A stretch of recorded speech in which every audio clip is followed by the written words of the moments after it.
नमस्कार दोस्तों, हम आपको गुरुवार की कथा सुनाते हैं जिसे सुनने से अपने परिवार में सुख समृद्धि प्रवेश करती है। भारतवर्ष में एक प्रतापी और दानी राजा राज्य करता था। वह नित्य गरीबों व ब्राह्मणों की सहायता करता था।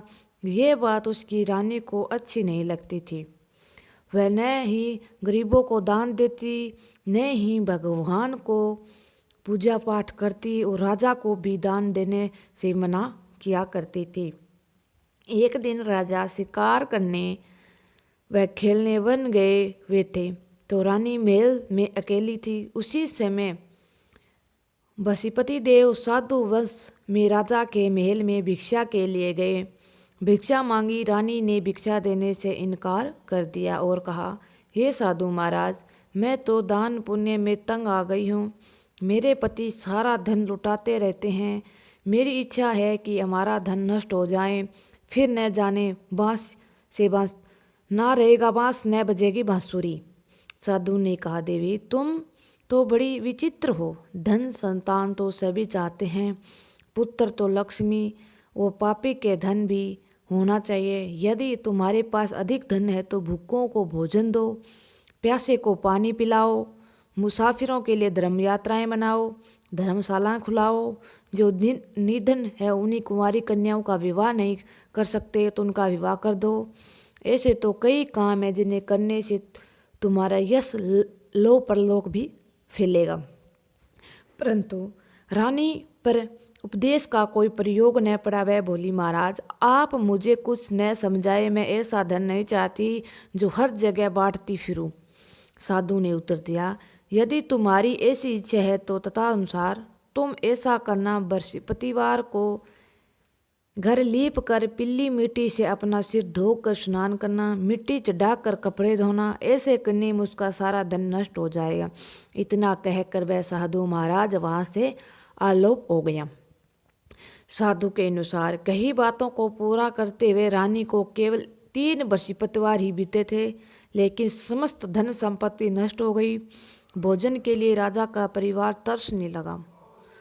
तब एक दिन राजा ने रानी से बोला कि हे रानी, तुम यही रहो, मैं दूसरों देश में जाता हूँ, क्योंकि वहाँ सभी लोग मुझे जानते हैं, इसलिए छोटा कार्य नहीं कर सकता। ऐसा कहकर राजा परदेश चला गया। वहाँ एक जंगल में लकड़ी काटता लाता हुआ शहर से बचता। इसी तरह वह अपना जीवन बिताता। इधर राजा के परदेश आते ही रानी दासी दुखी रहने लगी। एक बार जब रानी और दासी को 7 दिन तक बिना भोजन ही रहना पड़ा तो रानी ने अपनी दासी से कहा, हे दासी, पास ही के नगर में मेरी बहन रहती है, वह बड़ी धनवान है, तू उसके पास जा कुछ ले आ, ताकि थोड़ा बहुत गुजारा वसेरा हो जाएगा। दासी रानी की बहन के पास गई। उस दिन गुरुवार था। रानी की बहन उस समय बृहस्पतिवार की व्रत की कथा सुन रही थी। दासी ने रानी की बहन को अपनी रानी का संदेश दिया, लेकिन रानी की बड़ी बहन ने कोई उत्तर नहीं दिया। जब दासी को रानी की बहन से कोई उत्तर नहीं मिला तो वह बहुत दुखी हुई। उसे क्रोध आया। दासी ने वापस आकर रानी को सारी बात बता दी। सुनकर रानी ने भी भाग्य को कोसा। उधर रानी की बहन ने सोचा कि मेरी बहन की दासी आई थी परंतु उसे नहीं बोली तो इससे वह बड़ी दुखी होगी। कथा सुनकर राजा को पूजा समाप्त करके अपनी बहन के घर आई तो कहने लगी, हे बहन, मैं बृहस्पतिवार की व्रत की कथा सुन रही थी। तुम्हारी दासी मेरे घर आई थी, परंतु जब तक कथा सुनती तब तक वह ना उठती तो वह न बोलती, इसलिए मैं नहीं बोली तो क्योंकि दासी हो गई थी। रानी बोली, बहन तुमसे क्या पिलाऊं छिपवाऊं, हमारे घर में खाने तक का अनाज नहीं है। ऐसे कहते कहते रानी की आंख भर आई। उसने दासी समस्त पिछले 7 दिनों से भूखी रहने तक की बात अपनी बहन को विस्तार पूर्वक सुनाई। रानी की बहन बोली, देख बहन, भगवान पतिदेव सबकी मनोकामना पूरी करते हैं। देखो, शायद तुम्हारे आज घर में अनाज रखा हो। पहले तो रानी को विश्वास नहीं हुआ। बहन के आग्रह करने पर दासी के अंदर भेजा। उसके सचमुच अनाज से एक बड़ा एक घड़ा मिल गया। यह सुनकर दासी को बड़ी हैरानी हुई। दासी रानी ने कहने लगी, हे रानी, जब आपको भोजन नहीं मिलता तो हम व्रत ही ही कर सकते हैं, लेकिन क्योंकि मैंने व्रत तथा कथा के विधि पूछ लीजिए ताकि हम भी व्रत कर सकें। तब रानी अपनी बहन को बृहस्पति व देव व्रत के बारे में पूछा। उसकी बहन ने बृहस्पति देव को चने की दाल और मुनका से विष्णु भगवान केले के जड़ में पूजन करने तथा दीपक जलाएं, व्रत कथा सुनने और पीला भोजन ही करें। इससे बृहस्पति देव प्रसन्न होते हैं और व्रत को पूजा विधि बताकर रानी की बहन अपने घर लौट गई। 7 दिन के बाद जब गुरुवार आया तो रानी दासी ने व्रत को रखा। घुड़सवाल में जाकर चना व गुड़ लेकर आई। फिर उन्होंने केले की जड़ में विष्णु भगवान की पूजा की। तब पीला भोजन कहाँ से आए तो इस बात को लेकर दोनों को दुखी थे। चूँकि उसके व्रत में रखा था इसलिए बृहस्पति देव ने उन्हें पसंद थे, इसलिए उन्हें एक साधना व्यक्ति का रूप धारण किया और 2 थालों में सुंदर पीला भोजन दासी को ले गए। भोजन पाकर दासी पसंद हुई, फिर रानी के साथ मिलकर भोजन ग्रहण किया। उसके बाद गुरुदेव को व्रत की पूजा करने लगी। बृहस्पति भगवान की कृपा से उसके पास फिर से धन संपत्ति आ गई, परंतु रानी फिर से भी पहले की तरह आलस्य करने लगी। तब दासी बोली, देखो रानी, तुम पहले ही इस प्रकार आलस्य करती थी क्योंकि धन रखने में कष्ट होता था, इस कारण सभी धन न नष्ट हो, और जब भगवान विष्णु की कृपा से धन मिला है तो तुम फिर से आलस होता है। रानी को समझाते हुए दासी कहती है, बड़ी मुसीबतों के बाद हमने यह धन पाया है, इसलिए हम दान पुण्य करना चाहेंगे। भूखे मनुष्यों को भोजन कराना, धन को शुभ कार्यों में खर्च करना चाहिए, जिससे तुम्हारा कुल और वंश बढ़ेगा, स्वर्ग की प्राप्ति होगी, पितृ प्राप्त होंगे। दासी की बात सुनकर रानी का अपना धन्य शुभ कार्य खर्च करने लगी, जिससे पूरे नगर में उसका यश फैलने लगा। बृहस्पति देव व्रत कथा के वार्षिक अनुसार आरती जानी चाहिए। इसके बाद प्रसाद बांट कर कार्य ग्रहण करना चाहिए। एक दिन राजा दुखी के कारण जंगल में एक पेड़ के नीचे आसन जमा कर बैठ गया।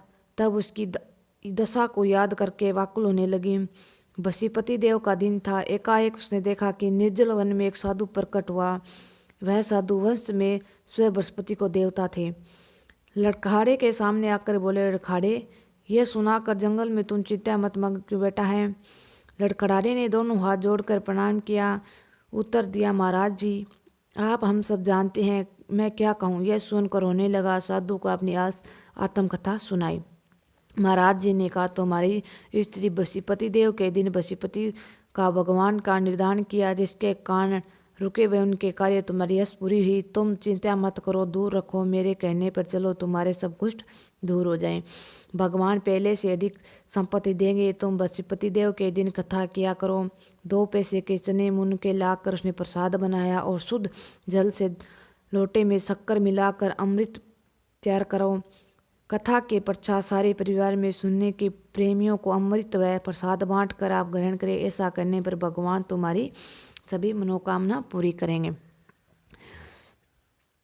साधु ने कहा, एक लकड़हारे, तुम किस बात की चिंता करते हो? बृहस्पति के दिन रोजाना लकड़ियों को शहर से जाओ, तुम रोज को 2 गुना प्राप्त धन पाओगे, जिसमें तुम भली भांति भोजन लोगे और बृहस्पति की पूजा समान हो जाएगी। इतना कहकर साधु अंत्येष्ट हो गया। धीरे धीरे सभी व्यक्त होने लगे। फिर बृहस्पति का दिन आया। लकड़हारा जंगल से लकड़ी काट कर शहर से बेचने गया। उसी दिन अधिक से पैसा मिला। राजा का चना गुड़ आदि लाकर गुरुवार का व्रत किया। उसी दिन उसके भी कलेश दूर हो गए, परंतु जब दोबारा गुरुवार का दिन आया तो बृहस्पति देव का व्रत करना भूल गया। इस कारण बृहस्पति देव भगवान नाराज हो गए। उसी दिन एक नगर के राजा के विशाल यज्ञ का आयोजन हुआ। जब शहर में यह घोषणा करा दी गई तो मनुष्य अपने घर से भोजन न बनवाए, न आग जलवाए, समस्त जनता यहाँ भोजन करने। इस आज्ञा को न मानना तो फांसी पर सजा दी जाएगी। इस तरह घोषणा संपूर्ण नगर में करवा दी। धन्यवाद दोस्तों। हमसे कोई भूल हुई तो हमें माफ़ करना। धन्यवाद।